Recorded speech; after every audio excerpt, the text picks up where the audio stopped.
লিল্লাহে তাকবীর, লিল্লাহে তাকবীর, লিল্লাহে তাকবীর। আজারী সাহেবের আগমন, আজারী সাহেবের আগমন। প্রিয় ভাইরা, আপনারা জানেন যে আমি প্রতি বিভাগে একবার করে সফর করছি। তো সেই সুবাদে রংপুর বিভাগের প্রোগ্রামটা আমি লালমনিরহাটে দিয়েছি এবং আমি আশ্বস্ত হয়েছিলাম যে লালমনিরহাটের প্রোগ্রাম খুবই গুছালো হবে, সুষ্ঠু হবে, শান্ত হবে। সেটার নমুনা আলামত আমি দেখতে পাচ্ছি আলহামদুলিল্লাহ। সবাই খুবই সুশৃঙ্খল, লক্ষ লক্ষ তাওহীদি জনতা, পেছনে অনেকে জায়গা পায় নাই কিন্তু কোনো আওয়াজ নাই, সবাই দাঁড়িয়ে আছে। এলইডি স্ক্রিন আছে, আপনারা স্ক্রিনে দেখতে পাচ্ছেন আলহামদুলিল্লাহ। আমি সবাইকে দেখতে পাচ্ছি, মাশাআল্লাহ মাশাআল্লাহ। শান্ত হয়ে আপনারা বসুন, অল্প কিছু সময় কথা বলার সুযোগ আমি পাবো। যেহেতু আমি হেলিকপ্টারে করে এসেছি, হেলিকপ্টারগুলোর আবার একটা পলিসি আছে, সানসেটের আগে, সূর্য ডোবার আগে তাদেরকে এয়ারপোর্টে আবার ল্যান্ড করতে হয়।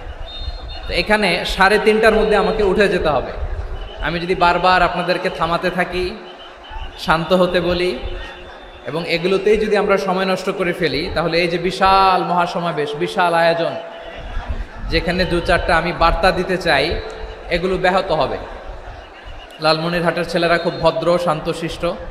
আসার পর থেকে আমাকে রিসিভ করা থেকে শুরু করে স্টেজে আনা থেকে শুরু করে, এবং আলহামদুলিল্লাহ তরুণ জেনজি শ্রোতাদেরকে আমি দেখতে পাচ্ছি, তারা খুবই কোঅপারেটিভ। সহযোগিতা করার, কোঅপারেট করার, অ্যাসিস্ট করার মানসিকতা আমার ভাইদের আছে আলহামদুলিল্লাহ আলহামদুলিল্লাহ।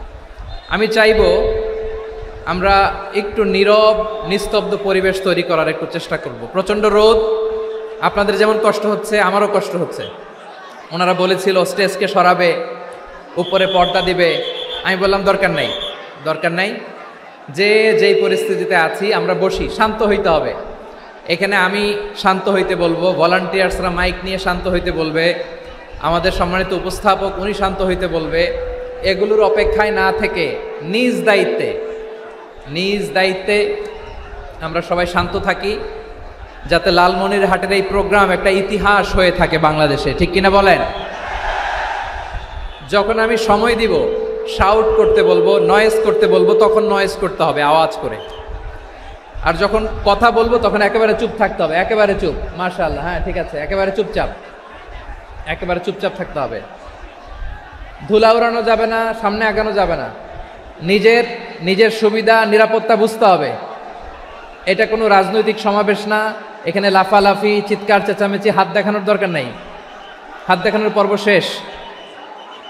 এখানেও ঠান্ডা হয়ে গেছে, মাশাআল্লাহ। হ্যাঁ মাশাআল্লাহ।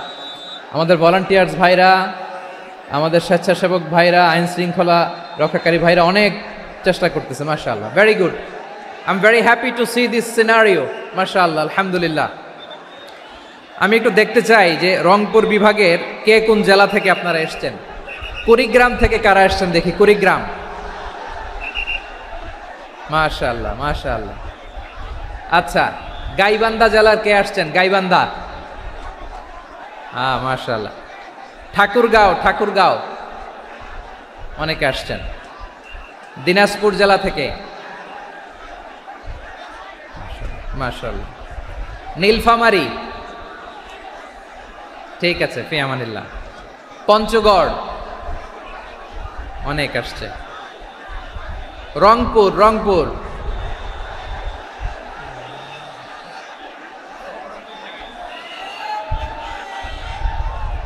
মাশাআল্লাহ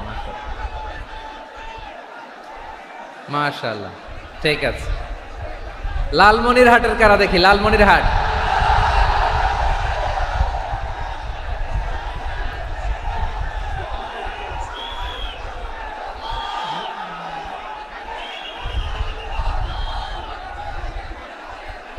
মাশাআল্লাহ মাশাআল্লাহ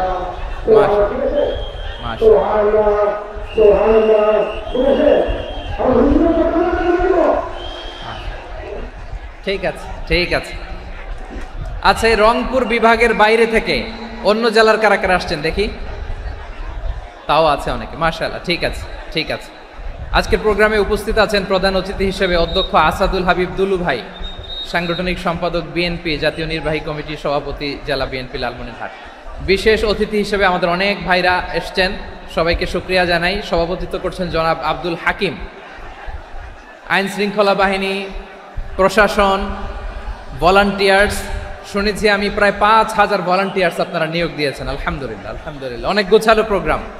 আমার প্রাণ ঢালা ভালোবাসা জানবেন, আমার হৃদয়ের গহীন থেকে ভালোবাসা নেবেন, শুভেচ্ছা জানবেন সবাই। ঠিক আছে, ঠিক আছে। প্রিয় ভাইরা, আমরা আর কাল বিলম্ব না করে মূল আলোচনায় চলে যেতে চাই। আজকে যে টপিকের উপর আমি কথা বলবো, টপিকটা হচ্ছে peaceful coexistence and communal harmony, শান্তিপূর্ণ সহাবস্থান এবং সাম্প্রদায়িক সম্প্রীতি। আমাদের বাংলাদেশে সাম্প্রদায়িক সম্প্রীতি আছে না নাই?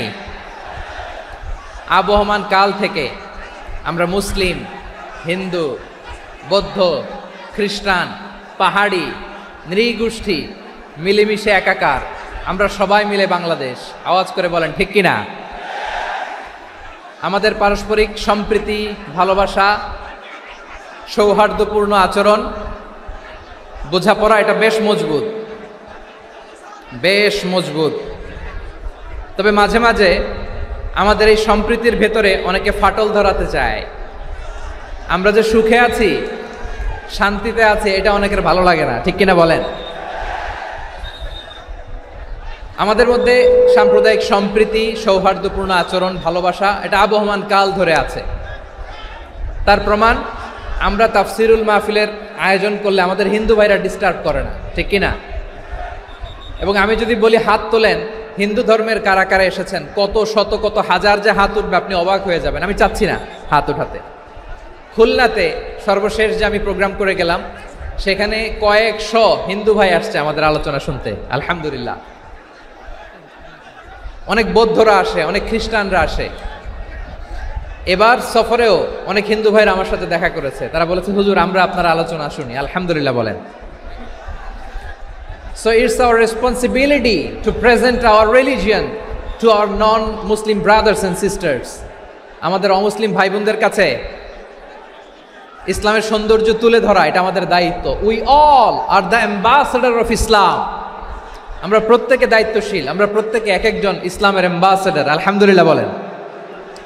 এজন্য এমনভাবে দ্য বিউটি অফ ইসলাম, ইসলামের সৌন্দর্য আমাদেরকে ফুটিয়ে তুলতে হবে, যাতে করে নন মুসলিমরা শাহাদা পড়ে, কালিমা পড়ে মুসলমান হয়ে যায়। অনেক নন মুসলিম ভাই বোন আমাদের হাতে শাহাদা পড়ে, কালিমা পড়ে মুসলমান হয়েছে, অনেক। সো আমরা যেন ইসলামের বিউটিটাকে তুলে ধরতে পারি এবং এই যে সম্প্রীতি, এটাকে যেন আমরা অটুট রাখতে পারি। আদতে আদতে বাংলাদেশের ইতিহাস বলে আমাদের দেশে কোনো দাঙ্গা নাই, আছে? লালমনিরহাটের ভাইয়ের আওয়াজ করে বলেন, আমাদের দেশে হিন্দু মুসলিম দাঙ্গা আছে? আমরা ভাই ভাই, আওয়াজ করে বলুন তো, আমরা কি ভাই ভাই? কিন্তু কিছু দুষ্ট লোক আছে, তারা আমাদের সম্পর্কের মধ্যে ফাটল ধরাতে চায়, ঠিক কিনা বলেন? মাঝে মাঝে ঝগড়া লাগাতে চায়। দেখবেন পত্রপত্রিকায় দেখা যায় বিভিন্ন ধর্মীয় উপাসনালয়গুলোতে হামলা চালানো হয়। এগুলো রাজনৈতিক উদ্দেশ্য প্রণোদিত, এগুলোর সাথে ইসলামের কোনো সম্পর্ক নাই। এজন্য এই দুর্বৃত্তদের ব্যাপারে আমাদের সাবধান থাকতে হবে। আমরা সবসময় যেমনি ঐক্যবদ্ধ, ইউনাইটেড, আমরা যদি এরকম ইউনাইটেড থাকি, এই সমস্ত দুর্বৃত্তদের কালো হাত ভেঙে দিতে আমাদের 1 ঘন্টাও লাগবে না। চিল্লায় বলো ঠিক কিনা? আমরা সংঘবদ্ধ থাকবো।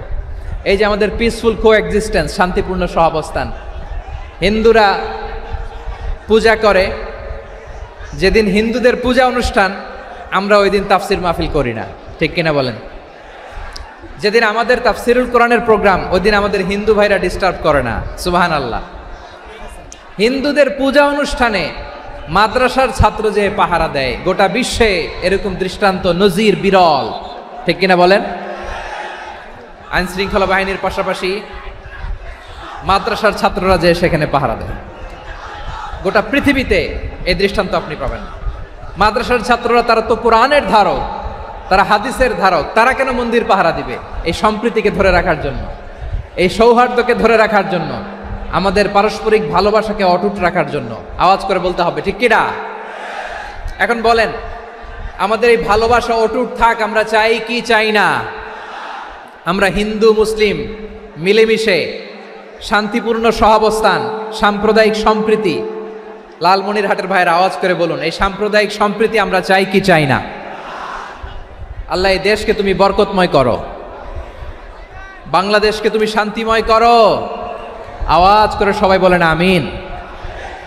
এই জায়গাটাতে সামান্য একটু আওয়াজ হচ্ছিল, এটাও থেমে গেছে, আলহামদুলিল্লাহ আলহামদুলিল্লাহ। এখন একেবারে everything is in my control, মাশাআল্লাহ। ঠিক আছে, আমি মূল আলোচনায় যাই। প্রিয় ভাইরা, আমি বলেছিলাম আমার আলোচনার বিষয় হচ্ছে শান্তিপূর্ণ সহাবস্থান, সাম্প্রদায়িক সম্প্রীতি। আমরা দেখব ইসলাম আমাদেরকে কি কি দিক নির্দেশনা দেয়। শান্ত হইতে হবে, খরগোশের কানের মতো কান দুটো আমার দিকে করে রাখেন। আমি এখনো উঠে যাব, হাত নাড়ায় লাভ নাই, আমি উঠে যাব। তাকায় থাকো আর কান খাড়া, আওয়াজ হবে না। হ্যাঁ, মাশাআল্লাহ মাশাআল্লাহ, ঠিক আছে। আমরা দেখব যে রাসূল সাল্লাল্লাহু আলাইহি ওয়াসাল্লাম এই পিসফুল কোএক্সিস্টেন্সের জন্য আমাদের কি শিখিয়েছেন, কি কি গাইডলাইন দিয়েছেন। আমরা 1 2 3 4 করে এগুলো আপনাদের সাথে শেয়ার করব। আমি আপনাদের খেদমতে সূরাতুল আনআমের 108 নম্বর আয়াত তেলাওয়াত করেছি। এখানে আল্লাহ রাব্বুল ইজ্জা ওয়াল জালাল তিনি ইরশাদ করছেন, ওয়ালা তাসুব্বুল্লাযীনা ইয়াদউনা মিন দুনিল্লাহি ফায়াসুব্বুল্লাহা আদওয়াম বিগাইরি ইলম কাযালিকা যায়্যান্না লিকুল্লি উম্মাতিন আমালাহুম সুম্মা ইলা রাব্বিহিম মারজিউহুম ফায়ুনাব্বিউহুম বিমা কানু ইয়ামালুন। রব্বুল আলামিন বলেন, গোলাম ও আমার ইমানদার বান্দারা শোনো শোনো, ও আমার বিশ্বাসী বান্দারা শোনো শোনো,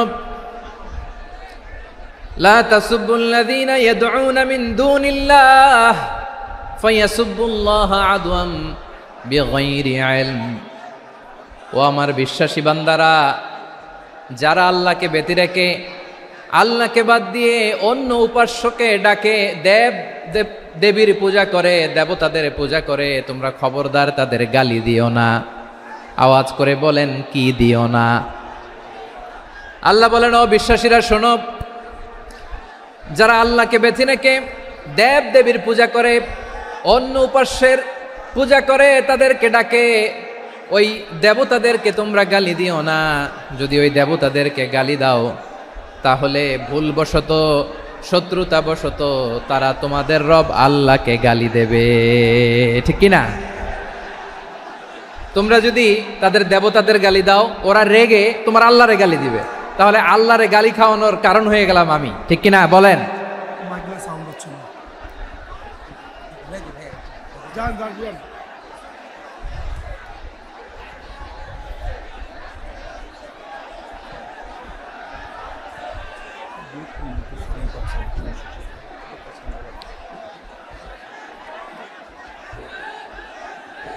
সম্মানিত ভাইয়েরা, এত বিশাল প্রোগ্রাম, মাইকের একটা সেটআপ থাকে, তারগুলো অনেক সময় নড়ে যায়, ধাক্কা ধাক্কিতে ডিসপ্লেস হয়, একটু ঝামেলা হবে।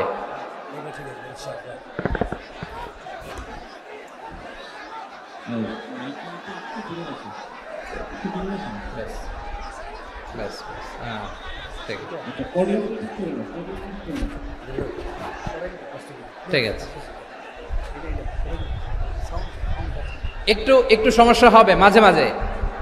আপনারা শান্ত থাকলে,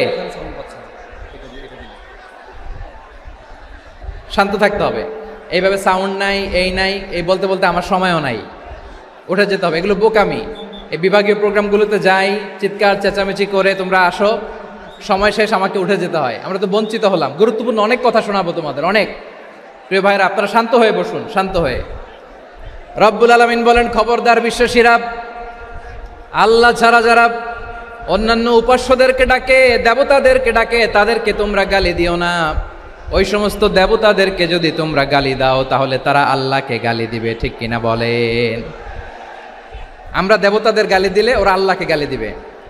রব্বুল আলামিন বলেন, খবরদার দেবতাদেরকে গালি দিও না, তাহলে ওরা তোমার রব আল্লাহরে গালি দেবে। প্রতিটি জাতির জন্য তাদের কাজকে আমি আল্লাহ সুশোভিত করে রেখেছি। তারা সবাই একদিন আমার কাছেই ফিরে আসবে, এরপর আমি রব্বুল আলামিন তাদের আমলনামা তাদেরকে জানিয়ে দেব। সুবহানাল্লাহ পড়ে। প্রিয় ভাইরা, আল্লাহ তাআলা বলেছেন খবরদার গালি দিও না। আদেশটা কার? আওয়াজ করে বলেন তো। হিন্দুদের দেবতা দেবদেবীদেরকে গালি দেওয়া যাবে না। আওয়াজ করে বলুন প্রিয় ভাইরা, এই আদেশটা কার? এই আপনাদের গলার আওয়াজ। অন্য ধর্মের দেবতাদেরকে যে গালি দেওয়া যাবে না, এই আদেশটা কার? আরো জোরে বলুন কার? গালি দিবেন কোন দেবতাকে? দিবেন? যদি দেন তাহলে ওরা আল্লাহরে গালি দিবে, তাহলে আল্লাহরে গালি খাওয়াইলো কে? আপনি, ঠিক কিনা বলেন? আমি আল্লাহকে গালি খাওয়ানোর কারণ হলাম, কারণ আমি যদি গালি না দিতাম ওরা আমার রবকে গালি দিত না। আওয়াজ করে বলেন ঠিক কিনা? তাহলে প্রিয় ভাইয়েরা, ইসলাম আমাদেরকে শিখায়, সূরাতুল আনআমের 108 নম্বর আয়াত থেকে আমরা বুঝলাম কোনো ধর্মকে ছোট করা যাবে না। অন্য ধর্মকে ছোট করা মানে ইসলামকে ছোট করা। অন্য ধর্মের দেবতাকে গালি দেওয়া মানে আল্লাহকে গালি খাওয়ানো। আওয়াজ করে বলেন ঠিক কিনা? খবরদার, এটা করা যাবে না। আর অন্য ধর্মের দেবতাকে যদি আপনি গালি দেন, ওরা ইসলাম থেকে দূরে সরে যাবে। যাও ইসলামের প্রতি আকৃষ্ট হয়েছিল আর কোনোদিন ইসলামের ধারে কাছে আসবে না। আওয়াজ করে বলেন ঠিক কিনা? এজন্য কখনো কোনোদিন অন্য ধর্মের দেবতাদেরকে গালি দেওয়া যাবে না। অন্য ধর্মের কোনো দেবতাদেরকে আমরা গালি দিব না, গালি দিব না, বরং ইসলামের beauty, the beauty of Islam, ইসলামের সৌন্দর্যকে আমরা তুলে ধরব। আমরা যদি বিশ্বনবী সাল্লাল্লাহু আলাইহি ওয়াসাল্লামের জীবনের দিকে তাকাই, তাহলে আমি দেখব বিষ্ণু ইসলাম মক্কাতে কিংবা মদিনাতে অন্য ধর্মের লোকদের সাথে খুব পিসফুলি লাইফ লিড করেছেন। হোক মুশরিক, হোক খ্রিস্টান, হোক ইহুদি, বিশ্বনবী সবার সাথে মিলেমিশে ছিলেন। আলহামদুলিল্লাহ বলেন। ইসলাম হচ্ছে পিসফুল রিলিজিয়ান। অন্য ধর্মের প্রতি সহনশীলতার সবক ইসলাম আমাদেরকে দেয়। কিন্তু প্রতিটি মুসলিমের এটা মনে রাখতে হবে, আল্লাহর কাছে পছন্দনীয় গ্রহণযোগ্য ধর্ম জীবনাদর্শ একটি, সেটা হচ্ছে ইসলাম। আওয়াজ করে বলেন সেটা কি? লালমনিরহাটের ভাইয়েরা আওয়াজ করে বলুন, আল্লাহর কাছে মনোনীত ধর্ম একটি, সেটা কি? এজন্য রব্বুল আলামিন বলেন ইন্নাদ-দীনা ইনদাল্লাহিল ইসলাম, আল্লাহর কাছে মনোনীত গ্রহণযোগ্য অ্যাকসেপ্টেড ধর্ম মতাদর্শ একটা, সেটা হলো ইসলাম। ইসলাম ছাড়া অন্য কোনো ধর্ম যদি কেউ তালাশ করে, তার ওই ধর্ম আল্লাহ গ্রহণ করবে না। ওমাই ইয়াবতাগি গায়রাল ইসলামি দীনান ফালাই ইউকবালা মিন ওয়া হুয়া ফিল আখিরাতি মিনাল খাসিরিন।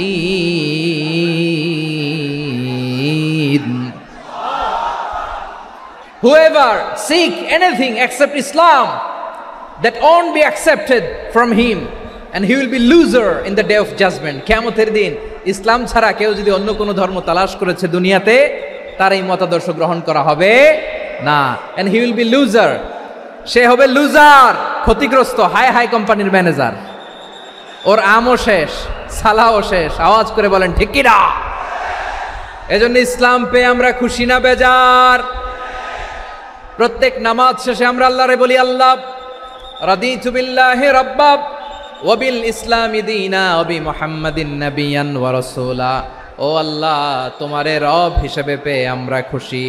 ও আল্লাহ, ইসলামকে ধর্ম হিসেবে পেয়ে আমরা খুশি। বিশ্বনবীকে আমাদের রাসূল পেয়ে আমরা খুশি। ঠিক কিনা বলেন?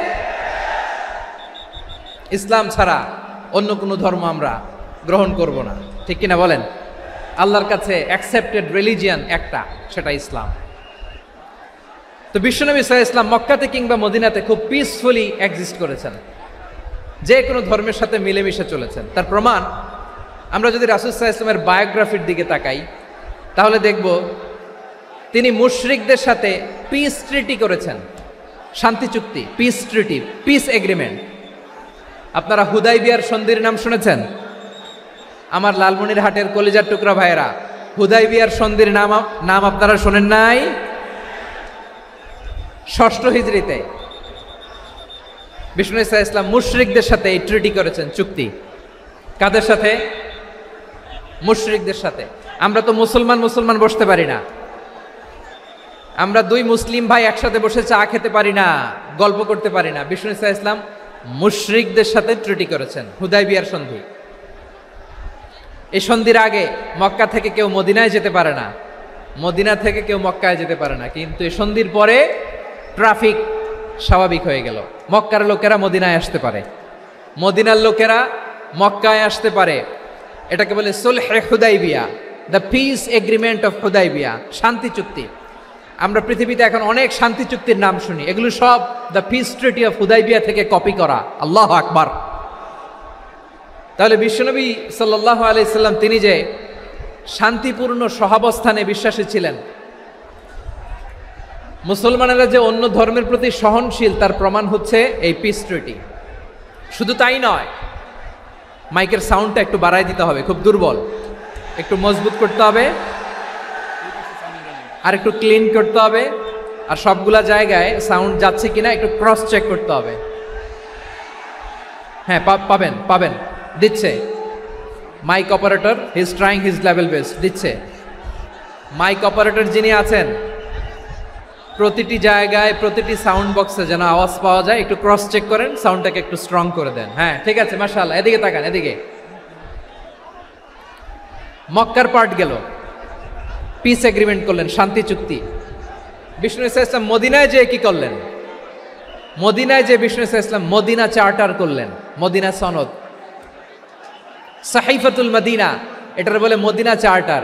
যে ওয়েস্টে, ইউরোপে, আমেরিকাতে তারা অনেক চার্টার করে, এই সব চার্টার মদিনা চার্টার থেকে কপি করা। আওয়াজ করে পড়েন সুবহানাল্লাহ।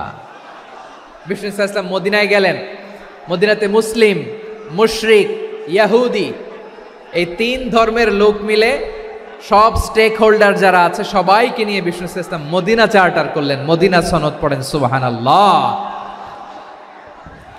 শুধু তাই নয়, মক্কাতে বিশ্বনবী পিস এগ্রিমেন্ট করলেন, শান্তি চুক্তি মুশরিকদের সাথে। মদিনাতে যে বিশ্বনবী মদিনা চার্টার করলেন, মদিনা সনদ করলেন ইহুদিদের সাথে। আবার মদিনাতে বিশ্বনবী ইহুদিদের সাথে পিস ডায়ালগ করলেন, ইন্টারফেথ ডায়ালগ করলেন, আন্তধর্মীয় সংলাপ করলেন। যেই সংলাপের মূল ভিত্তি ছিল তাওহীদ। মূল ভিত্তি ছিল কি? তাওহীদ। বিশ্বনবী ইহুদিদেরকে ডাকলেন, আহ্বান করলেন, কুল ইয়া আহলাল কিতাবি তাআলাউ ইলা কালিমাতিন সাওয়াইন বাইনানা ওয়া বাইনাকুম আল্লা না'বুদা ইল্লাল্লাহ ওয়া লা নুশরিকা বিহি শাইআন ওয়া লা ইয়াত্তাখিযা বা'দুনা বা'দান আরবাবাম মিন দুনিল্লাহ فإن تولوا فقولوا اشهدوا بأننا مسلمون। সুবহানাল্লাহ পড়েন। বিশ্বনবী মদিনার ইহুদিদের ডেকে বললেন, ও ইহুদিরা, শোনো শোনো, আসো এমন একটা আদর্শের প্রশ্নে আমরা একত্রিত হই, যে আদর্শের প্রচার তোমাদের নবীরাও করেছে, আমিও করি, যে আদর্শের কথা তোমাদের পবিত্র ধর্মগ্রন্থগুলোতে আছে, আমার কোরআনেও আছে। সেটা হলো তাওহীদ। আমরা এক আল্লাহ ছাড়া কারো ইবাদত করব না, আল্লাহর সাথে কাউরে শরীক করব না, আল্লাহ ছাড়া কাউরে রব মানব না। পড়েন সুবহানাল্লাহ। তাহলে আমার প্রিয় লালমনিরহাটের ভাইরা, মদিনাতে যে তিনি মদিনা চার্টার করলেন, মদিনা সনদ, পিস ডায়ালগ করলেন, শান্তির সংলাপ, ইন্টারফেথ ডায়ালগ করলেন, আন্তধর্মীয় সংলাপ, যার ভিত্তি ছিল তাওহীদ। সুবহানাল্লাহ পড়েন। তাহলে অন্য ধর্মের প্রতি সব সময় ইসলাম সহনশীল, টলারেন্স। যদি আপনি দেখতে চান ইসলামের নবী বিশ্ব নবীর দিকে তাকান, ঠিক কিনা বলেন? আমরা তো সংখ্যালঘুদের রাইটস প্রোটেক্ট করার জন্য কত আইন বানাই, কত বৈঠক করি, কত সংবাদ সম্মেলন করি। বিশ্বনবী সাল্লাল্লাহু আলাইহি ওয়াসাল্লাম সংখ্যালঘুদের রাইটসের ব্যাপারে, অধিকারের ব্যাপারে যে কথা বলেছেন, শুনলে আপনি অবাক হয়ে যাবেন। বিশ্বনবী বলেন, আলা মান যালামা মুআহাদান আও ইনতাকাসাহু আও কাল্লাফাহু ফাওকা তাআতিহি আও কাল্লাফাহু ফাওকা তাকাতিহি আও আখাযা মিনহু শাইআন বিগাইরি তিবি নাফসিন ওয়া আনা হাজিজুহু ইয়াউমাল কিয়ামা। খবরদার, জেনে রাখো, কেউ যদি কোনো সংখ্যালঘুর উপরে অত্যাচার করে, কোনো সংখ্যালঘুর প্রাপ্য থেকে যদি কেউ কাউকে ঠকায়, সংখ্যালঘুর উপর যদি কেউ কষ্ট দেয়, কোনো সংখ্যালঘুর সম্পদ যদি কেউ জোর করে কেড়ে নেয়, আমি কিয়ামতের দিন বিশ্বনবী ওই সংখ্যালঘুর পক্ষে আর ওই মুসলমানদের বিপক্ষে বাদী হয়ে দাঁড়াবো। সুবহানাল্লাহ বলতে পারলেন না?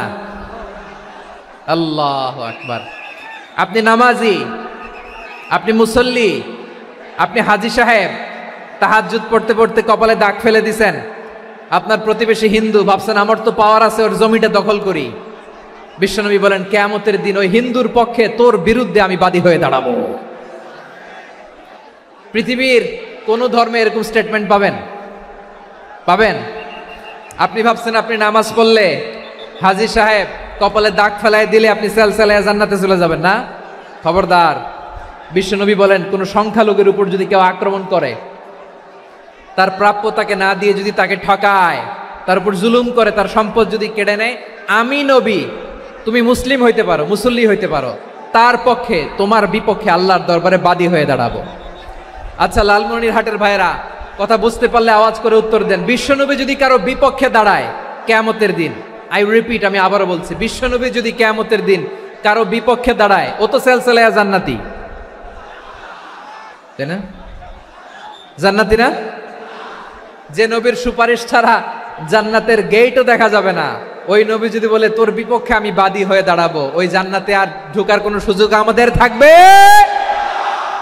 এখানেই শেষ না আমার প্রিয় লালমনিরহাটের ভাইয়েরা, এখানেই শেষ নয়। বিশ্বনবী বলেন মান কাতালা মুআহাদান, বুখারীর বর্ণনা, মান কাতালা মুআহাদান লাম ইয়ারাহ রাইহাতাল জান্নাহ।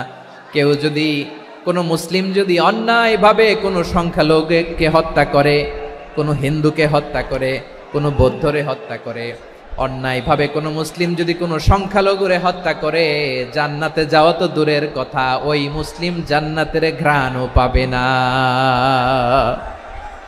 সহিহ বুখারীর বর্ণনা, মান কাতালা মুআহাদান লাম ইয়ারাহ রাইহাতাল জান্নাহ ওয়া ইন্না রিহাহা লা ইউজাদু মিন মাসিরাতি 40 আমা। যে জান্নাতের ঘ্রাণ 40 বছর দূরের রাস্তা থেকেই পাওয়া যায়। সুবহানাল্লাহ পড়েন। প্রিয় ভাইরা, এখান থেকে জান্নাতে পৌঁছতে লাগবে 40 বছর। এত দূর, কত বছর? সবাই বলেন কত বছর? এখান থেকে জান্নাতে পৌঁছতে লাগবে 40 বছর। এত দূরে থাকতেই জান্নাতের ঘ্রাণ আপনার নাকে এসে ধাক্কা মারবে। বিশ্বনবী বলেন যে ব্যক্তি কোনো সংখ্যালঘুকে হত্যা করে, জান্নাতের ঘ্রাণ তো পাবেই, জান্নাতে তো ঢুকতে পারবেই না, জান্নাতের ঘ্রাণও তার নাকে লাগবে না। পড়েন নাউযুবিল্লাহ। তাহলে সংখ্যালঘুদের ব্যাপারে ইসলামে অধিকার দেয়া আছে না নাই? লালমনিরহাটের ভাইয়ের আওয়াজ করে বলেন, আমার সংখ্যালঘু হিন্দু ভাইদের রাইটস, অধিকার আমাদের ইসলামে প্রোটেক্টেড আছে না নাই? এখানেই শেষ না। বিষ্ণু ইসলাম আপনার অমুসলিম প্রতিবেশীর সাথে ভালো আচরণ করতে বলেছে। আমাদের হয় না, এটা মুসলিম পাড়া, ওটা বৌদ্ধ পাড়া, হয় না? অনেক সময় হয় না, এটা আমাদের মুসলিম পাড়া, ওইটা হিন্দু পাড়া, এরকম আছে না নাই? লালমনিরহাটে নাই না?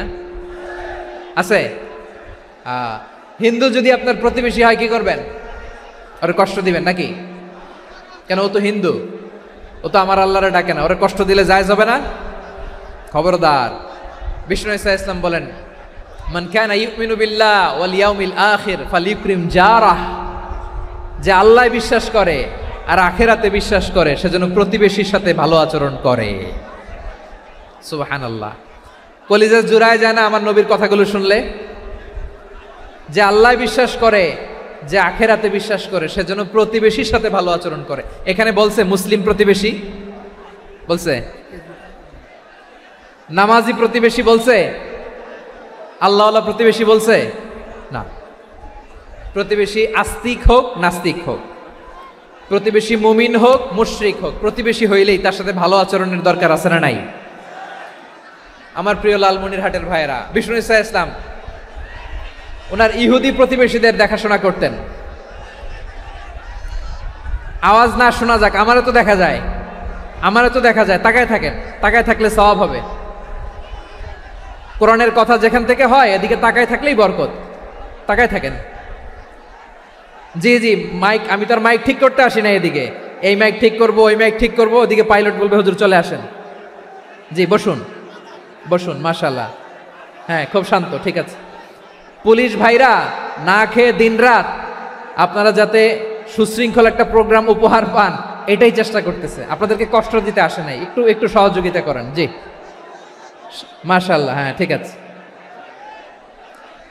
আমার প্রিয় ভাইরা, প্রতিবেশী আস্তিক হোক নাস্তিক হোক, মুসলিম হোক হিন্দু হোক, তার সাথে ভালো আচরণ করতে হবে। বিষ্ণু ইসা ইসলাম ওনার ইহুদি প্রতিবেশীর বাসায় যেতেন। কোন প্রতিবেশী? ইহুদি। আওয়াজ করে বলেন, কোন প্রতিবেশী? ইহুদি। এক ইহুদি কিশোর বিষ্ণু ইসা ইসলামের খেদমত করতে, ইহুদি ছেলে আমার নবীর খেদমত করতো, তারা ছিল নবীর প্রতিবেশী। তো অনেক দিন হয় ইহুদি ছেলেটা আসে না। বিষ্ণুনবী খোঁজ দিলেন, ঘটনা কি? একটা ইহুদি ছেলে না আমার খেদমতে আসতো, ছেলেটা কই? খোঁজ নিয়ে জানলেন ছেলেটা অসুস্থ। বিষ্ণু ইসা ইসলাম ওই ইহুদির বাড়িতে চলে গেলেন ওই ছেলেটাকে দেখা করার জন্য, ভিজিট করার জন্য। সুবহানাল্লাহ পড়বেন না? গেলেন, যে দেখে ইহুদি ছেলেটা মুমূর্ষ, যান যান যায় যায় ভাব, বিছানায় পড়ে আছে, তার বাবা দাঁড়ানো। বিশ্বনবী তার মাথার পাশে বসলেন, মাথায় হাত বুলিয়ে দিলেন, আর ছেলেটাকে বললেন আসলিম, হে ইহুদি ছেলে আসলিম, ইসলাম ধর্ম গ্রহণ করো। তো ছোট্ট ছেলে ভাবে আমরা ইহুদি, এখন ইসলাম ধর্ম গ্রহণ করলে আব্বা যদি বকা দেয়, ফানাযারা ইলা ওয়াজহি আবি, ছেলেটা তার বাবার চেহারার দিকে তাকালো, দেখি আব্বা কি কয়। আব্বা যদি বলে তাইলে ইসলাম ধর্ম গ্রহণ করব। ইহুদি ছেলেটা তার বাবার দিকে যখন তাকালো, ওর বাবা বলে আতি আবুল কাসিম, আবুল কাসিম যা বলে তাই করো। আবুল কাসিম হচ্ছে বিষ্ণু ইসা ইসলামের একটা কুনিয়াত, উপনাম। আমার রাসূলের বড় ছেলের নাম ছিল কাসেম। যেমন দেখবেন আমাদের এলাকায় কারো ছেলের বড় ছেলের নাম যদি হয় আব্দুল্লাহ, এরা আব্দুল্লাহর বাপ বলে ডাকে। কারো বড় মেয়ের নাম যদি হয় ফাতেমা, এরা কি ডাকে? ফাতেমার বাপ বলে না? তো বিষ্ণু ইসা ইসলামের বড় ছেলের নাম ছিল কাসেম। ইহুদি বাবা বলল আতি আবুল কাসেম, আবুল কাসেম যা বলে তাই শোনো, মানে মোহাম্মদ যা বলে তাই শোনো। এই কথা শুনে ছেলে সাহস পাইছে, ছেলে আবার পড়তে আরম্ভ করলো আশহাদু আল্লাহ ইলাহা ইল্লাল্লাহ ও আশহাদু আন্না মুহাম্মাদার রাসূলুল্লাহ, পড়েন আল্লাহু আকবার। বিশ্বনবীর আহ্বান শুনে ওই আহ্বানে সাড়া দিয়ে ইহুদি ছেলে শাহাদা পড়ে মুসলমান হয়ে গেল। তার হৃদয়টারে ইমানের নূর দিয়ে আলোকিত করে দিল কে?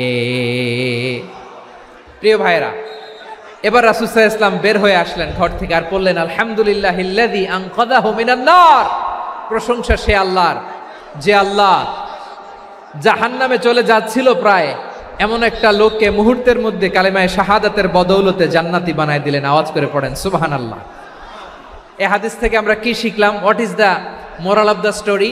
এক নম্বর স্টোরি হলো, প্রতিবেশী ইহুদি হোক হিন্দু হোক, যাবেন, সুসম্পর্ক রাখবেন, উপহার দিবেন, বিপদে পাশে দাঁড়াবেন, তাইলেই তো আপনাদের প্রতি, মুসলমানদের প্রতি তারা আকৃষ্ট হবে, ঠিক কিনা বলেন? আপনি যদি হিন্দুদের সাথে বৌদ্ধদের সাথে নাই মিশেন, নাস্তিকের কাছে নাই যান, তো ইসলামের সৌন্দর্যটা ওরা বুঝবে কেমনে?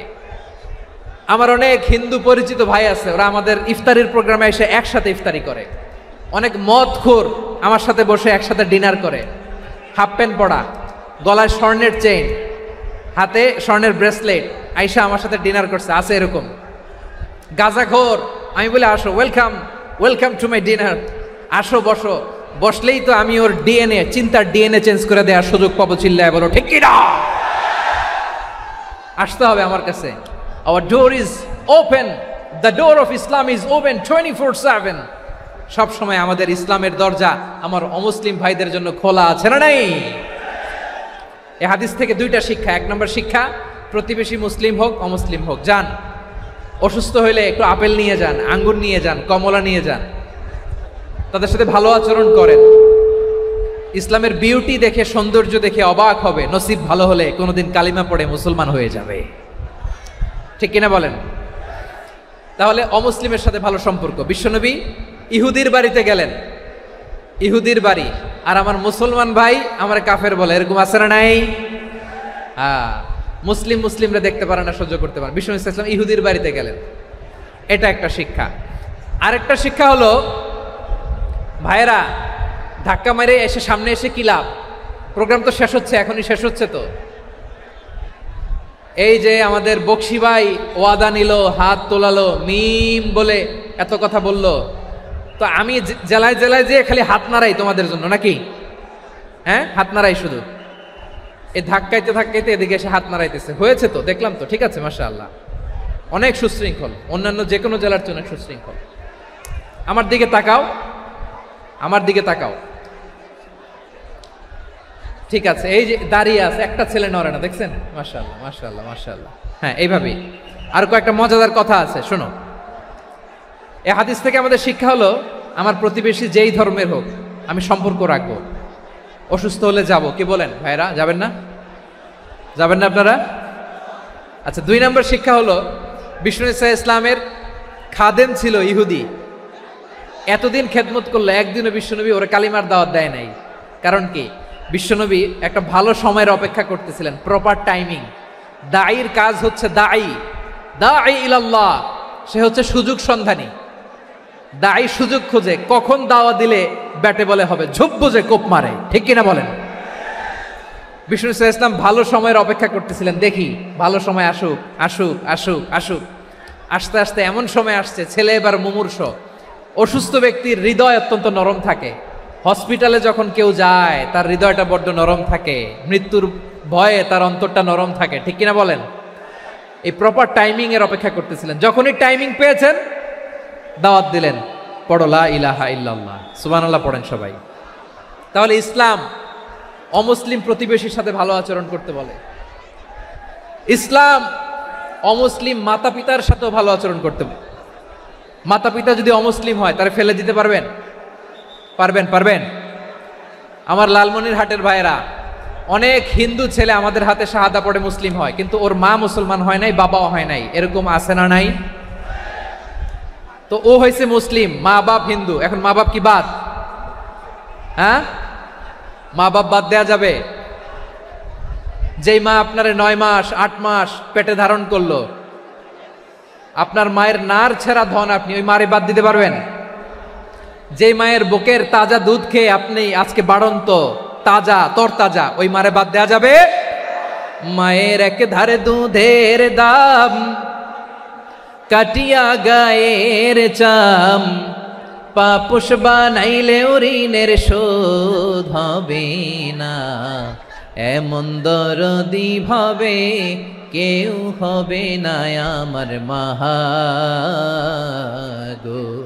মায়ের এক ধারে দুধের দাম, কাটিয়া গায়ের চাম, পাপুষ বানাইলে ঋণের শোধ হবে না, এমন দরদি ভাবে কেউ হবে না আমার মাহা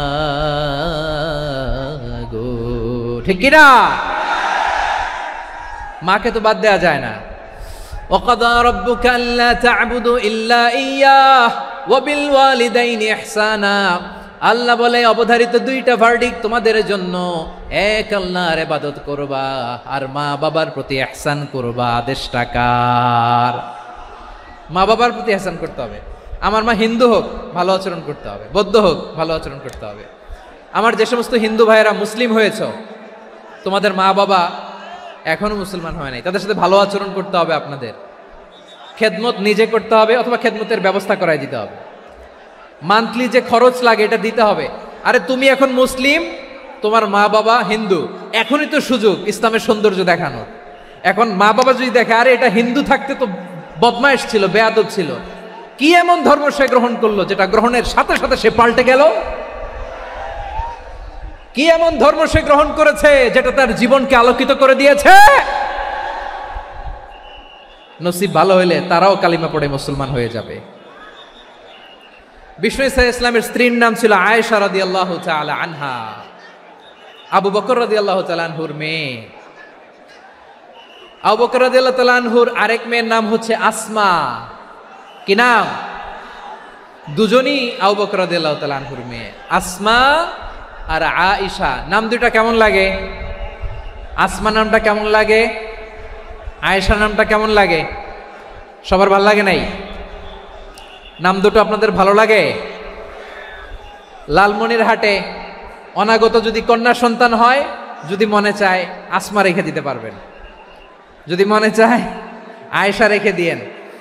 দেশে বিদেশে এয়ারপোর্টে রাস্তাঘাটে শুধু বলে হুজুর একটা নাম দেন, আমার ছেলের একটা নাম দেন, মেয়ের একটা নাম দেন। তো আমার মনে আছে যশোরের আদ্দিনের মাহফিলে আমি একটা দুইটা নাম দিয়েছিলাম।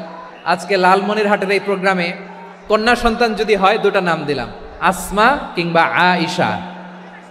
ইনশাআল্লাহ পড়েন। দুজন বোন, এক মায়ের না, বাবা এক মা দুজন। আয়েশা রাদিয়াল্লাহু তাআলা আনহার মায়ের নাম উম্মে রুমান, আর আসমা রাদিয়াল্লাহু তাআলা আনহার মায়ের নাম কুতাইলা বিনতে আব্দুল উজ্জা। আবু বকর রাদিয়াল্লাহু তাআলা আনহু 4টা বিয়ে করেছিলেন। তো একই ঘটনা ঘটেছে এই ফ্যামিলিতে। আসমা ইসলাম ধর্ম গ্রহণ করে মুসলিমা, কিন্তু তার মা কুতাইলা মুশরিকা। আই রিপিট, বোঝার জন্য আমি আবারও বলি, আসমা রাদিয়াল্লাহু তাআলা আনহা মুসলিমা, আর আসমার মা কুতাইলা, আওয়াজ করে বুঝে থাকলে বলেন, আসমার মা মুশরিকা। তার মানে মেয়ে মুসলিম, মা অমুসলিম, ভেজাল আছে না নাই? কিন্তু কুতাইলা আর ধৈর্য ধারণ করতে পারে না। নার ছেড়া ধন, কলিজার টুকরা ধন, কলিজার টুকরা সন্তান আসমারে দেখতে বড্ড মন চায়। সাইয়েদনা আসমা রাদিয়াল্লাহু তাআলা আনহা মক্কা থেকে হিজরত করে মদিনায় চলে গেলেন হুদাইবিয়ার পর। যখন মক্কা মদিনার ট্রাফিক স্বাভাবিক হলো, মক্কার লোক মদিনায় যায়, মদিনার লোক মক্কায় আসে। কুতাইলা কলিজার টুকরা সন্তান আসমারে দেখার জন্য কিছু উপহার নিয়ে বিশাল মরুপথ পাড়ি দিয়ে মক্কা থেকে মদিনায় যায়। সুবহানাল্লাহ বলেন। এখন মা আসছে মেয়ের সাথে দেখা করতে, মেয়ে তো আর দেখা দেয় না। মেয়ে ভাবছে আমার মা তো মুশরিকা, অপবিত্রা, তার সাথে কি দেখা দেয়া যাবে? বিশ্বনবীর দরবারে চলে গেলেন। সুবহানাল্লাহ বলেন। কি সৌভাগ্যবান ছিল তারা, মাসলা জানার দরকার হলেই নবীর দরবারে চলে যেত। ঘরে বউয়ের সাথে ঝগড়া হলে নবীর দরবারে চলে যেত। অনেক সাহাবী বলে আমার পেটে ক্ষুধা লাগলো আমি নবীর কাছে চলে যেতাম, কারণ নবীর চেহারার দিকে তাকালেই আমার পেটের ক্ষুধা মিটে যেত। সাইয়েদনা আসমা রাদিয়াল্লাহু তাআলা আনহা বিশ্বনবীর কাছে চলে গেলেন, যে বললেন ইয়া রাসূলুল্লাহ ইয়া হাবিবাল্লাহ ইন্না উম্মি কাদিমাতুন ইলাইয়া ওয়া হিয়া রাগিবা। আমার মা মক্কা থেকে অনেক দূর মরুর পথ পাড়ি দিয়ে উপহার সামগ্রী নিয়ে মদিনায় আমার সাথে দেখা করতে এসেছে গো নবী। আমার জানতে বড্ড ইচ্ছে হয় আমি আমার মুশরিকা মায়ের সাথে একটু দেখা করতে পারবো কিনা।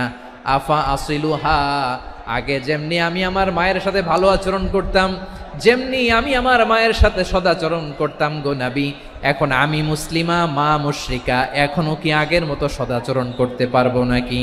বিশ্বনবী বললেন নাম সিলিহা, হ্যাঁ রে আসমা, অবশ্যই অবশ্যই, আগে ঠিক যেমন তুমি তোমার মায়ের সাথে ভালো আচরণ করতে এখনো তেমনি আগের মতো ভালো আচরণ করবা। আওয়াজ করে পড়েন সুবহানাল্লাহ।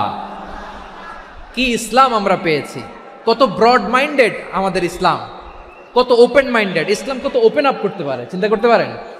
বিষ্ণু বললেন হ্যাঁ অবশ্যই, নাম সুলিহা, আগে যেমনি ভালো আচরণ করছো আসমা এখন ওইরকমই করো, পারলে আরো বাড়াই করো। সুবহানাল্লাহ বলেন। তাহলে আমার যে হিন্দু ভাইয়েরা হিন্দু বোনেরা ইমানের বদৌলতে দৌলতে আপনি ধন্য হয়েছেন, আপনার আম্মা আব্বা এখনো মুসলমান হয় নাই, তাদের জন্য দোয়া করেন, তাদের জন্য দোয়া করেন, আল্লাহ যেন তাদেরকেও ইমানের দৌলত দান করে। আমরা সবাই পড়ি আমিন, আরো জোরে পড়েন আমিন। এখন বলেন ইসলাম কি ন্যারো মাইন্ডেড রিলিজিয়ান না ব্রড মাইন্ডেড? লালমনিরহাটের যুবক ভাইরা আওয়াজ করো, ইসলাম কি ন্যারো মাইন্ডেড না ব্রড মাইন্ডেড? কতটা ব্রড মাইন্ডেড দেখেন। বিশ্বনবী সাল্লাল্লাহু আলাইহি সাল্লাম অমুসলিমরা যদি নবীকে উপহার দিত ওই উপহারও বিশ্বনবী গ্রহণ করতেন। সুবহানাল্লাহ পড়েন।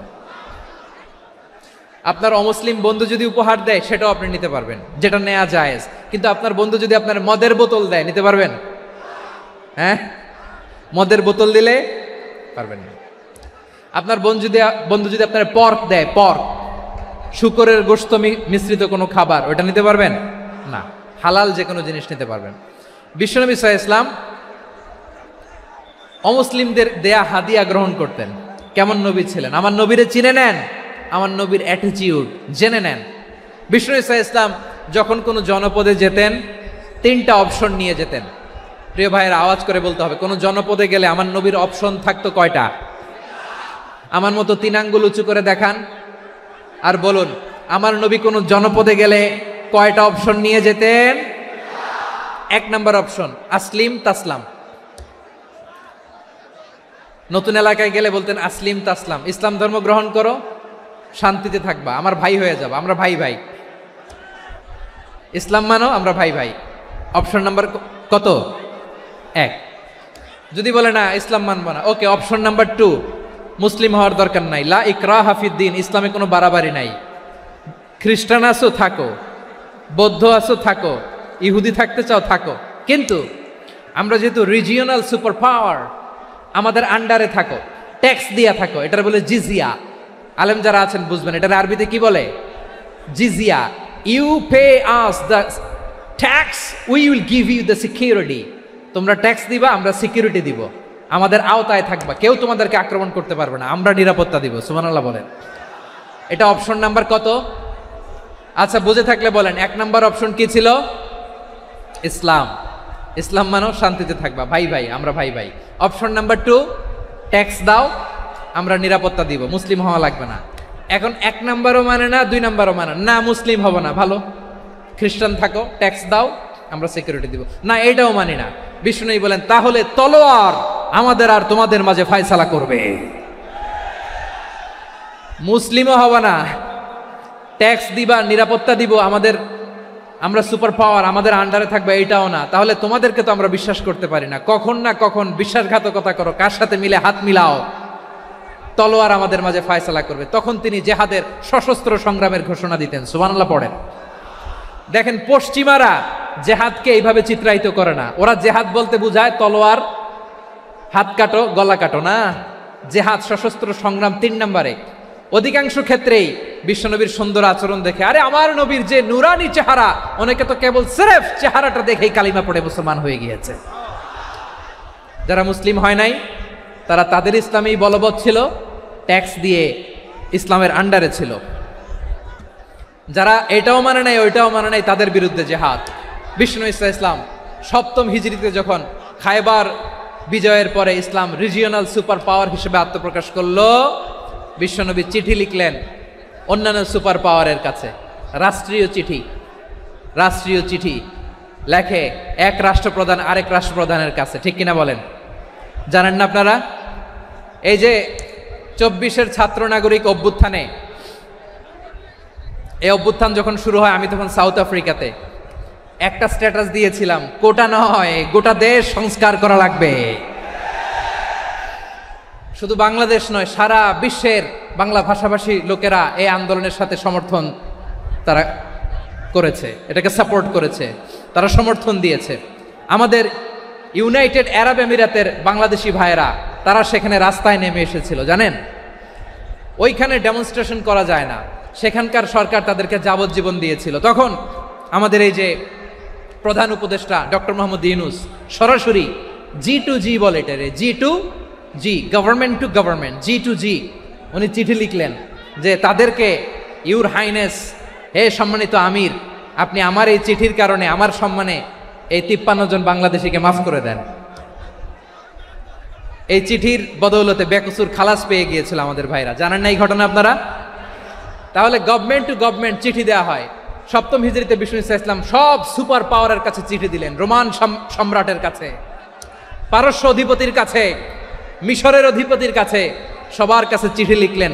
চিঠির ভাষা ছিল এরকম, মিন মুহাম্মাদিন রাসূলিল্লাহ ইলা মুকাওকিস আযীমিল কিবত, মুহাম্মদ রাসূলুল্লাহর পক্ষ থেকে মিশরের বাদশার কাছে, আসলিম তাসলাম, ইসলাম মানো, শান্তিতে থাকবা, সালামুন আলা মান ইত্তাবা আল হুদা, শান্তি তার জন্য যে হেদায়েতের অনুসরণ করে। সুবহানাল্লাহ পড়েন।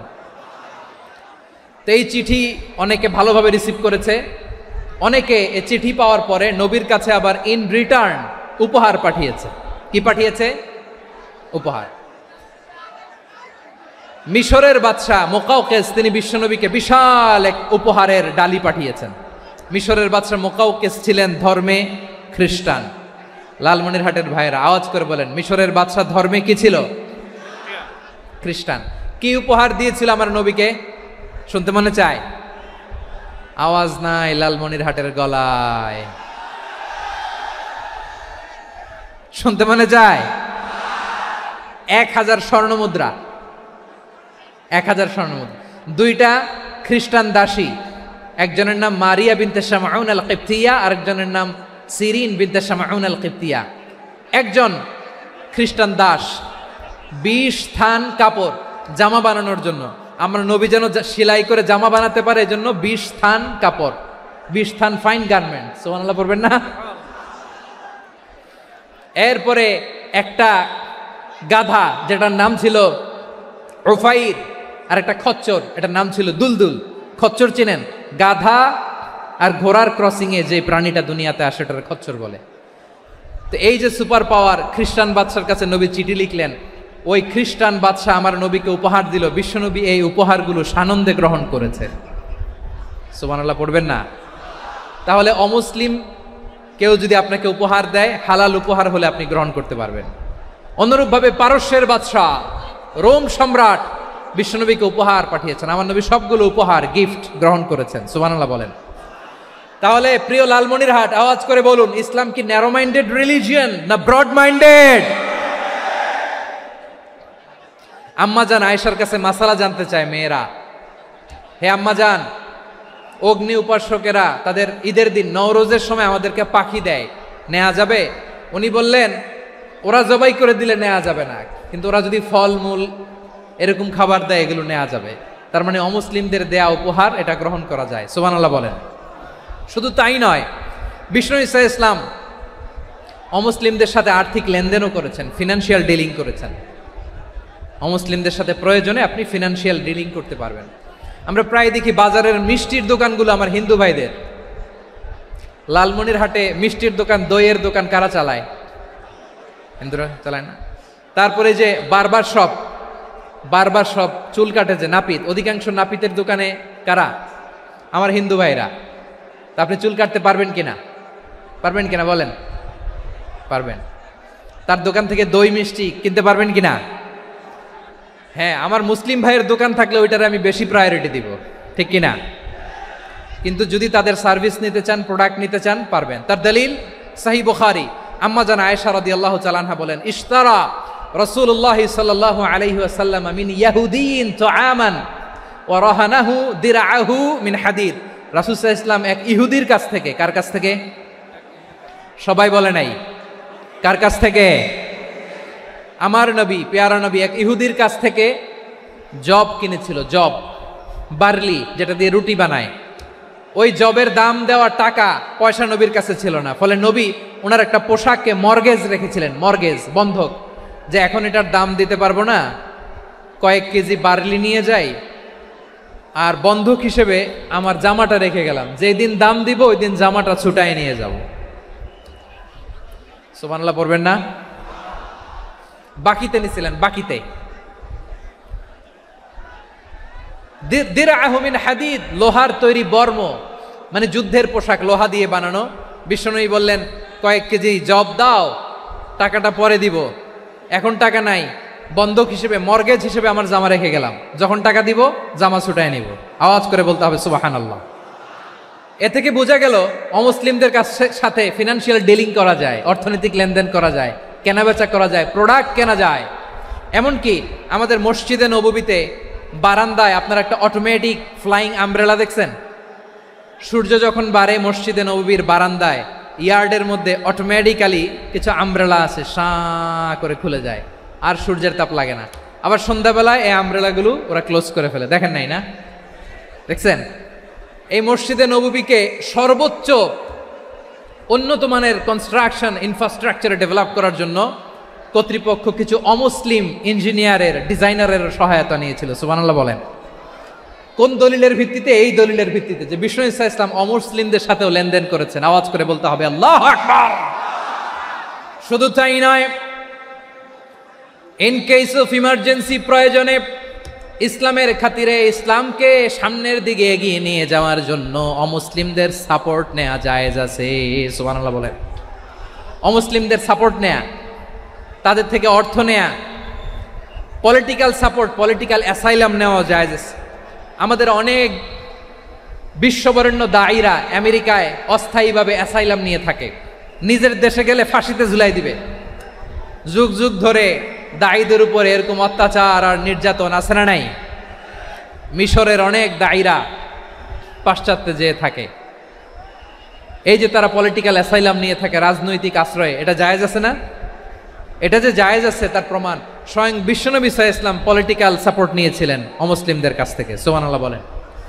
খুব মজাদার একটা ঘটনা শুনবেন, আপনাদের আগ্রহ দেখে তো মনে হয় না শোনার ইচ্ছা আছে। আছে আছে, গলায় জোর আছে। লিল্লাহি তাকবীর, লিল্লাহি তাকবীর, নারায়ে তাকবীর। মাশাআল্লাহ।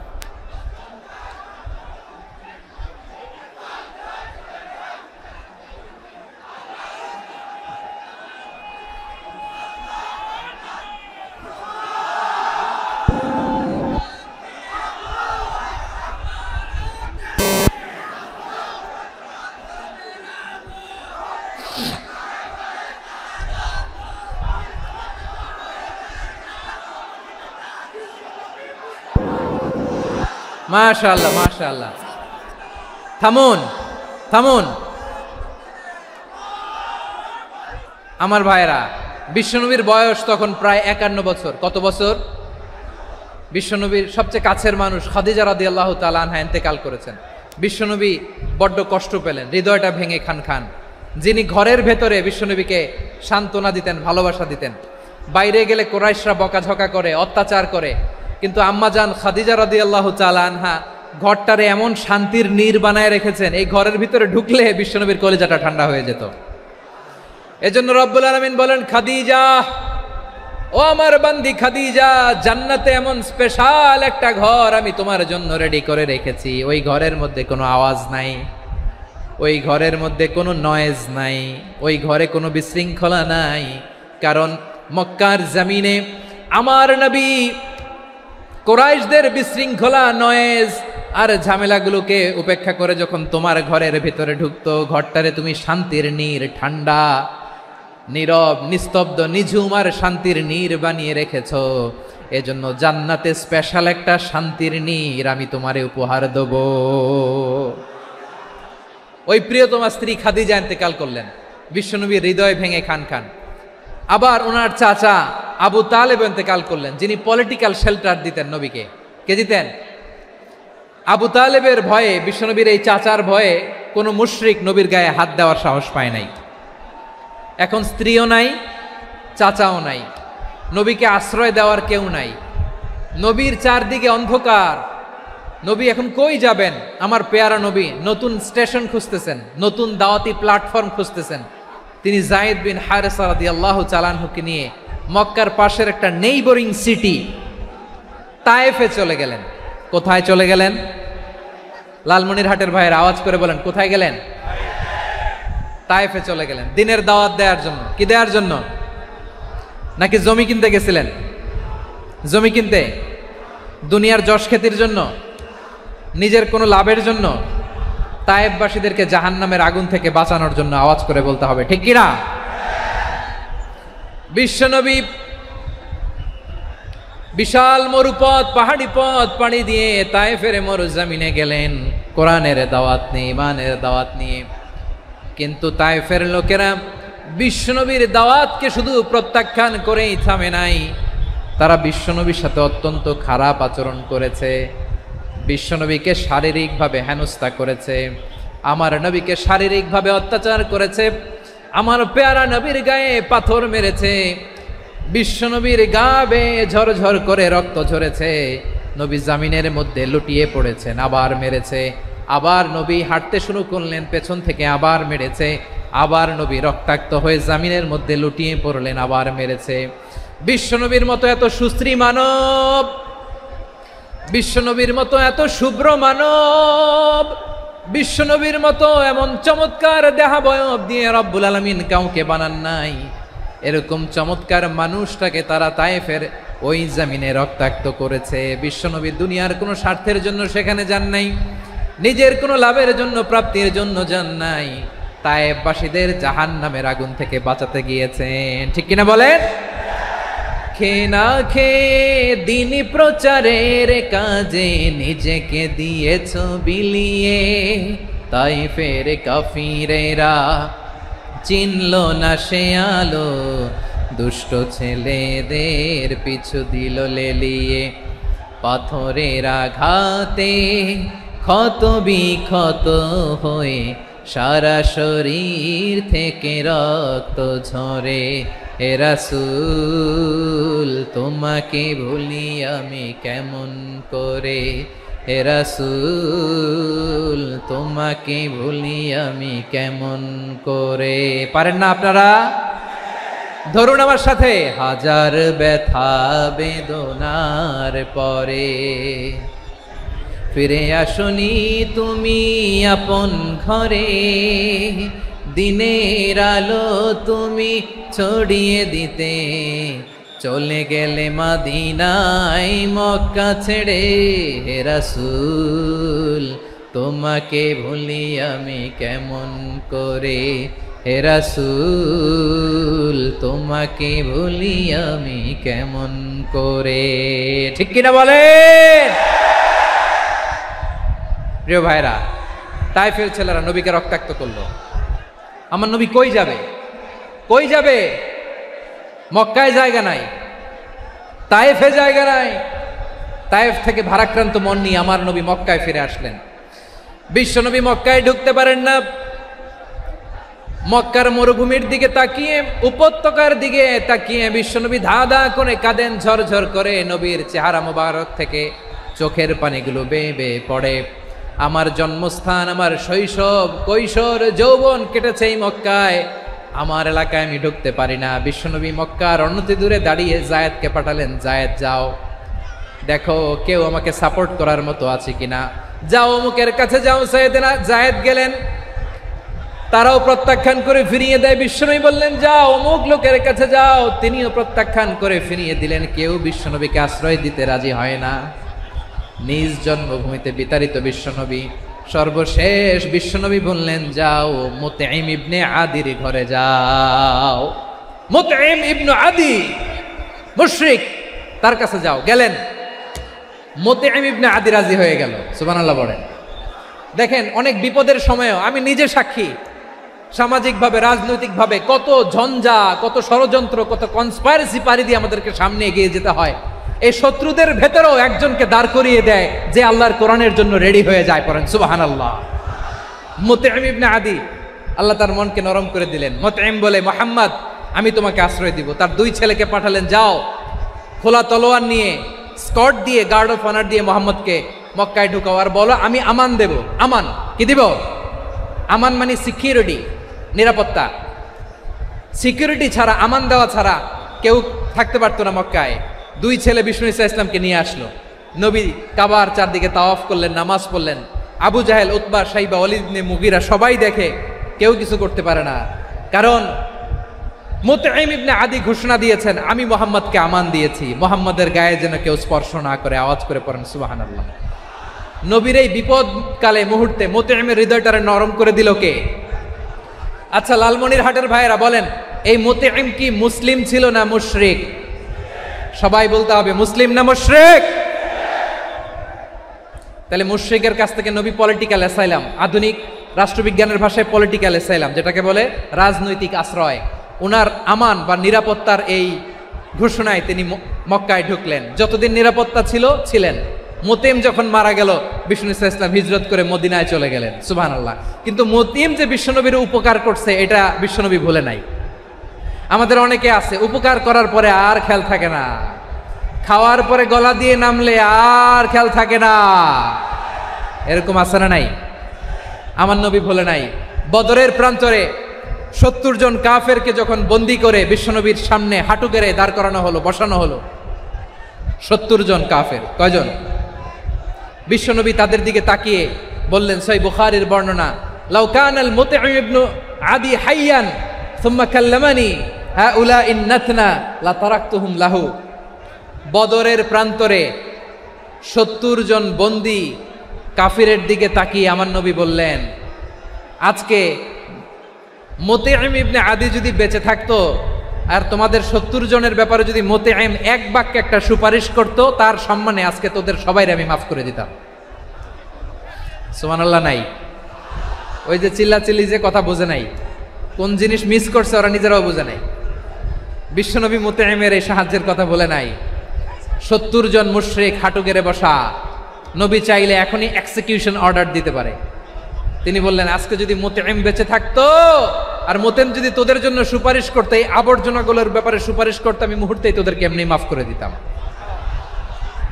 এবার বলেন, ইসলাম কি ন্যারো মাইন্ডেড না ব্রড মাইন্ডেড?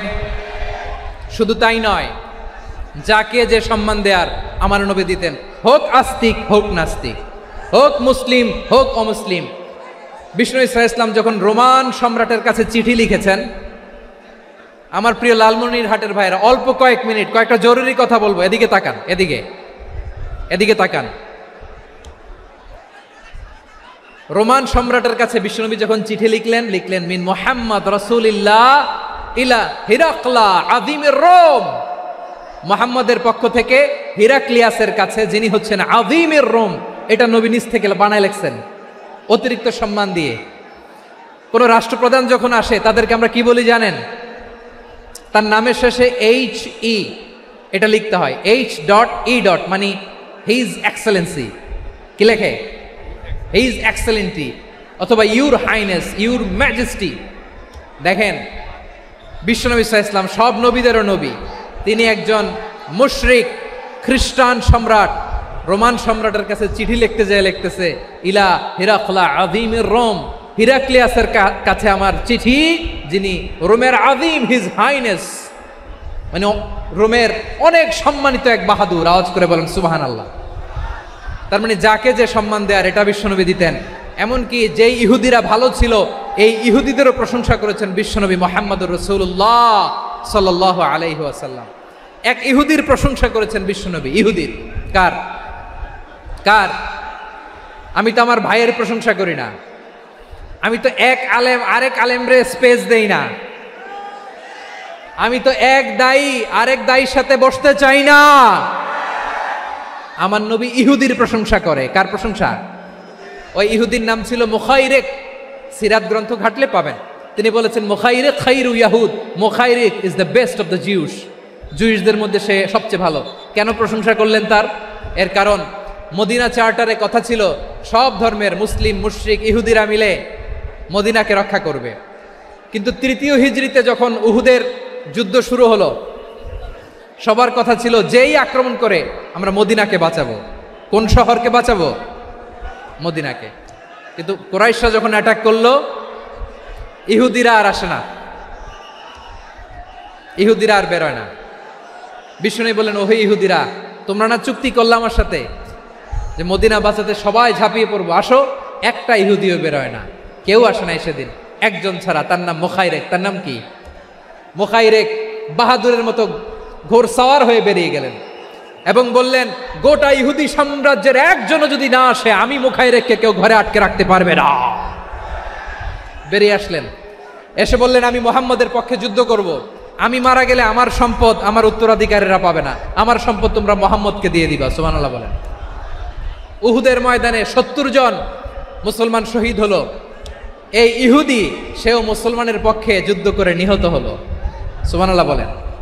মুসলিমদের লাশ যখন নিয়ে আসা হলো, এই মুখাইরিকের লাশও নিয়ে আসা হলো। মুসলিমদের লাশের পাশে মুখাইরিকের লাশ দেখে বিশ্বনবী মুখাইরিকের প্রতি অনেক খুশি হলেন। আর বিশ্বনবী খুশি হয়ে বললেন, মুখাইরিক খায়রু ইয়াহুদ, মুখাইরিক যদিও তুমি ইহুদি, তারপরেও তুমি সব ইহুদিদের মধ্যে সেরা ইহুদি। পড়েন সুবহানাল্লাহ। আমার নবী ইহুদিকেও সম্মান দিতে কার্পণ্য করে নাই। আওয়াজ করে বলেন আল্লাহু আকবার। প্রিয় ভাইরা, এবার সর্বশেষ আওয়াজ করে বলেন, ইসলাম কি ন্যারো মাইন্ডেড নাকি ব্রড মাইন্ডেড? সবাই বলেন, ন্যারো মাইন্ডেড না ব্রড মাইন্ডেড? এজন্য অমুসলিম হইলেই তারা আমাদের শত্রু নয়। শত্রু কারা? এই লালমনিরহাটের ভাইয়েরা শোনেন, শত্রু কারা? যে সমস্ত অমুসলিম আমাদেরকে নিশ্চিহ্ন করে দিতে চায়, যে সমস্ত অমুসলিম আমাদের ভূখণ্ড থেকে আমাদেরকে তাড়িয়ে দিতে চায়, যে সমস্ত অমুসলিম আমার ধর্ম নিয়ে তুচ্ছতাচ্ছিল্য করে চিল্লায় বলেন ঠিক কিনা, তারা আমাদের শত্রু। সাধারণ অমুসলিমরা আমার শত্রু নয়। এই যে হিন্দুরা থাকে এরা আমার ভাই, বৌদ্ধরা আমার ভাই, খ্রিস্টানরা আমার ভাই, ইহুদিরা আমার ভাই। তারা দিনই ভাই নয়, তারা মায়ের পেটের ভাই নয়, তারা মানবিক দিক থেকে ভাই। ও মানুষ, আমিও মানুষ, ইসলাম মানুষকে সম্মান করে, চিল্লায় বলো ঠিক কিনা। যারা আমাদের অস্তিত্বকে নিশ্চিহ্ন করতে চায়, যারা আমাদের ভূখণ্ডকে দখল করতে চায়, যারা আমাদেরকে নিয়ে মকারি করে, ফান করে, টিটকারি করে, আমার ধর্ম নিয়ে খেলা করে, তাচ্ছিল্য করে, ওদের বিরুদ্ধে আমাদের জিহাদ। সাধারণ মুসলিম আমাদের শত্রু নয়। আপনি জানেন নিউ ইয়র্কে, আমি তো নিউ ইয়র্কে ছিলাম অনেকদিন, ওখানে ফিলিস্তিনিদের পক্ষে যখন আমরা মিছিল করেছি, অনেক ইহুদি আমাদের সাথে মিছিলে দাঁড়িয়েছে। কারণ ওরাও জানে এই ভূখণ্ড ফিলিস্তিনিদের ভূখণ্ড। আওয়াজ করে বলো লালমনিরহাট ঠিক কিনা। ইসরায়েলের রাজধানী খোদ তেল আবিবে অনেক ইহুদিরা বেঞ্জামিন নেতানিয়াহু তার বিরুদ্ধে মিছিল করেছে। তো তারা কি আমাদের শত্রু? না। অনেক খ্রিস্টান আমাদের সাথে আমাদের স্বার্থ রক্ষায় আমাদের পাশে দাঁড়িয়েছে। খেয়াল রাখবেন, হিন্দু আর হিন্দুত্ববাদ এক নয়, ইহুদি ধর্ম আর জায়নিজম এক নয়। জায়নিজমের বিরুদ্ধে আমাদের সংগ্রাম, আমাদের জেহাদ, চিল্লায় বলেন ঠিক কিনা। এই যে ফিলিস্তিনের ভাইয়েরা, তারা তাদের স্বাধীনতা সংগ্রামের জন্য লড়াই করছে, করে যাচ্ছে, আমরা এটাকে সমর্থন জানাই, চিল্লায় বলো ঠিক কিনা। কাশ্মীরের ভাইয়েরা স্বাধীনতার জন্য সংগ্রাম করছে, আমরা সেই সংগ্রামকে সমর্থন জানাই, আওয়াজ করে বলো ঠিক কিনা। যারাই আমাদের ইসলামকে নিশ্চিহ্ন করতে চায় তাদের বিরুদ্ধে আমাদের সংগ্রাম, আওয়াজ করে বলতে হবে ঠিক কিনা। ওই সমস্ত দুর্বৃত্তদের সাথে আমাদের কোনো সম্পর্ক নাই। আমরা যদি ঐক্যবদ্ধ থাকতে পারি, ওই দুর্বৃত্তরা চান্স পাবে না। আমরা ঐক্যবদ্ধ থাকতে রাজি আছি। লালমনিরহাটের ভাইয়েরা, আমরা ঐক্যবদ্ধ থাকলে ওই দুর্বৃত্তদের কালো হাত ভেঙে দিতে আমাদের সময় লাগবে না। তাদের কালো হাত ভেঙে দিতে রাজি আছে মুসলমান? কারা কারা রাজি? দু হাত তুলে দেখাও।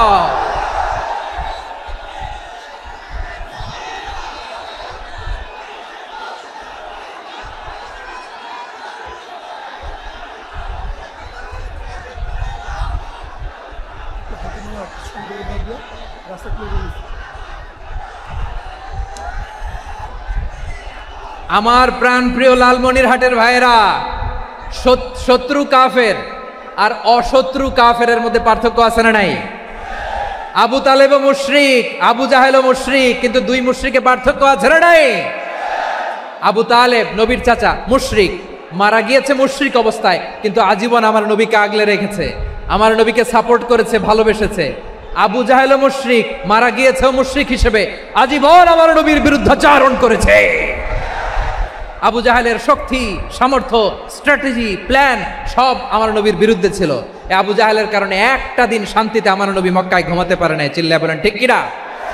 এজন্য রব্বুল আলামিন বলেন, লা ইয়ানহাকুমুল্লাহু আনিল্লাযীনা লাম ইউকাতিলুকুম ফিদ-দীনি ওয়া লাম ইখরিজুকুম মিন দিয়ারিকুম আন তাবাররুহুম ওয়া তুকসিতু ইলাইহিম ইন্নাল্লাহা ইউহিব্বুল মুকসিতিন।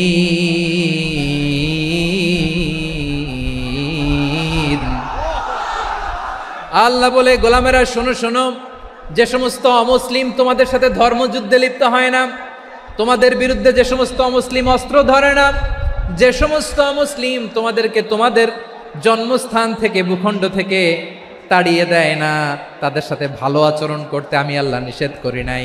তাদের সাথে সদাচরণে কোনো নিষেধাজ্ঞা নাই, বরং তাদের সাথে সদাচরণ করো, এটাই আমি আল্লাহ চাই।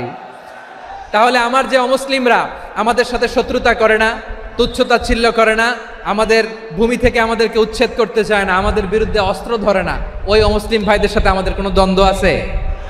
কোনো বিরোধ আছে? বরং আছে ভালোবাসা। বরং আছে কি? এই ভালোবাসা দিয়ে আমরা বিশ্ব জয় করব। রাজি আছো মুসলমান? আমাদের পুঁজি ভালোবাসা। আমাদের পুঁজি কি? এবার আওয়াজ করে বলেন আমার এই পুরো আলোচনা থেকে, the religious coexistence, peaceful coexistence, শান্তিপূর্ণ সহাবস্থান, কমিউনাল হারমোনি, এই সাম্প্রদায়িক সম্প্রীতি, এই আলোচনা থেকে কি বুঝলেন? ইসলাম কি ন্যারো মাইন্ডেড না ব্রড মাইন্ডেড? এই ব্রড মাইন্ডেড হৃদয় নিয়ে ভালোবাসা দিয়ে আমরা বিশ্ব জয় করতে চাই। রাজি আছেন? আল্লাহ কবুল করুক, আমরা সবাই পড়ি আমিন। লালমনিরহাটের জেলা স্টেডিয়ামে আমার প্রিয় মায়েরা বোনেরা, আপনাদের জন্য একটা হাদিস বলে শেষ করব। বিশ্বনবী বলেন, আমার মায়েরা খেয়াল করে শুনুন, বিশ্বনবী আপনাদের উদ্দেশ্য করে বলেন, আল মারআতু ইযা সাল্লাত খামসাহা ওয়া সামাত শাহরাহা হাফিজাত ফুরুজাহা আতাআত বা'লাহা ফালতাদখুল মিন আইয়ি আবওয়াবিল জান্নাতি শাআত। বিশ্বনবী বলেন, ও রমণীরা, ও নারীরা, যে সমস্ত নারী এই 4টা কাজ করবে, এই 4টা কাজের গ্যারান্টি দিবে, তাদেরকে জান্নাতের 8টা দরজার গ্যারান্টি দেয়া হবে। কি 4টা কাজ? 1 নম্বর, আল মারআতু ইযা সাল্লাত খামসাহা, যে নারী 5 ওয়াক্ত নামাজ পড়ে। কি করে? জেলা স্টেডিয়ামে অবস্থানরত আমার নারীরা বোনেরা, বিশ্বনবী আপনাদেরকে 4টা কাজের কথা বলেছেন, খুব বেশি না। 4টা করলে 8 জান্নাতের দরজা সব খোলা। কোনটা দিয়ে যাবেন? যেটা দিয়ে মনে চায়। 1 নাম্বার 5 ওয়াক্ত নামাজ। আমার বোনেরা জোহরের নামাজ পড়তে পড়তে এটা আসরে নিয়ে যায়, আসর পড়তে পড়তে এটা মাগরিবে নিয়ে যায়। এরকম আসরে নাই? লালমনিরহাটে হয়তো নাই। আমার বোনেরা এটা করবেন না। ইন্নাস সালাতা কানাত আলাল মুমিনিনা কিতাবাম মাওকুতা, সময় মতো পড়বেন। সামাত শাহরা, রমাদানের রোজাগুলো রাখবেন। হাফিজাত ফুরুজাহা, যে নারী তার চরিত্রকে হেফাজত করে, তার প্রাইভেট হেফাজত করে, তার লজ্জাস্থান হেফাজত করে। ও মায়েরা, আপনার এই গর্ভ যে কত দামি আপনি জানেন না। আপনার এই গর্ভ থেকে জন্মাবে আগামীর সালাহুদ্দিন আল আইয়ুবী। আপনার গর্ভ থেকেই জন্মাবে ইমাম আল মাহদি আল মুনতাজার। আপনার পেট থেকে জন্মাবে আবু সাইদের মতো বীর সৈনিক। আপনার পেট থেকে জন্মাবে মুগ্ধের মতো বীর মুজাহিদ। আপনি জানেন না কে আসবে আপনার পেট থেকে। সময়টাকে কাজে লাগান, ইসলামকে বুঝেন, মানেন, আমাদের ইসলামিক লেকচারগুলো শোনেন। আমরা যে বার্তাগুলো, ইনস্ট্রাকশনগুলো, দিক নির্দেশনাগুলো আপনাদের খেদমতে রাখি, এগুলো মেনে চলুন। আপনিই পারেন আপনার ঘরটাকে জান্নাতের টুকরা বানাতে। একটা family, it's a very big institution and you are the MD, the managing director of this institution. চিল্লায় বলেন ঠিক কিনা? চাইলেই পারেন ঘরটারে জান্নাতের টুকরা বানাতে। 5 ওয়াক্ত সালাত, রমাদানের রোজা, নিজের চরিত্রের হেফাজত, ও আতাআত বা'লাহা, স্বামীর আনুগত্য। এটাতে অনেকে ভুল করে থাকে। হায় রে আমার বোনেরা, স্বামীর আনুগত্যকে এটা নিজের অপমান মনে করবেন না। আপনার স্বামী আপনার সবচেয়ে বড় গার্ডিয়ান, তিনি আপনার সবচেয়ে ভালো চায়। নারী কখনো গার্ডিয়ানশিপের বাইরে থাকতে পারে না। হয় আপনি বাবার গার্ডিয়ানশিপের ভেতরে, বাপ না থাকলে ভাই আপনার গার্ডিয়ান, ভাই না থাকলে চাচা গার্ডিয়ান, বিয়ের পরে আপনার স্বামী আপনার গার্ডিয়ান। শরিয়া সম্মত স্বামীর আদেশগুলো আপনি মেনে চলবেন, কিন্তু শরিয়া বিরুদ্ধ কোনো আদেশ মানতে আপনি বাধ্য নয়। আওয়াজ করে বলুন সবাই ঠিক কিনা? এই 4টা কাজ যদি কোনো নারী করে, বিশ্বনবী বলেন জান্নাতের 8টা দরজা খোলা। তোমার যেটা দিয়ে মনে চায় সেটা দিয়ে জান্নাতে তুমি এন্ট্রি নিতে পারবা। আমরা এখানে লালমনিরহাটের সোহরাওয়ার্দী ময়দানে আজকে যেমন একত্রিত হতে পারলাম, আল্লাহর জান্নাতেও যেন একত্রিত হতে পারে। আল্লাহ তুমি তৌফিক দান করো। আল্লাহ আমার এই কলিজার টুকরা যুবক ভাইদেরকে তুমি ওমরে ফারুকের মতো কবুল করো। জেলা স্টেডিয়ামে অবস্থানরত আমার মা বোনদেরকে তুমি ফাতেমার মতো, খাদিজার মতো কবুল করো।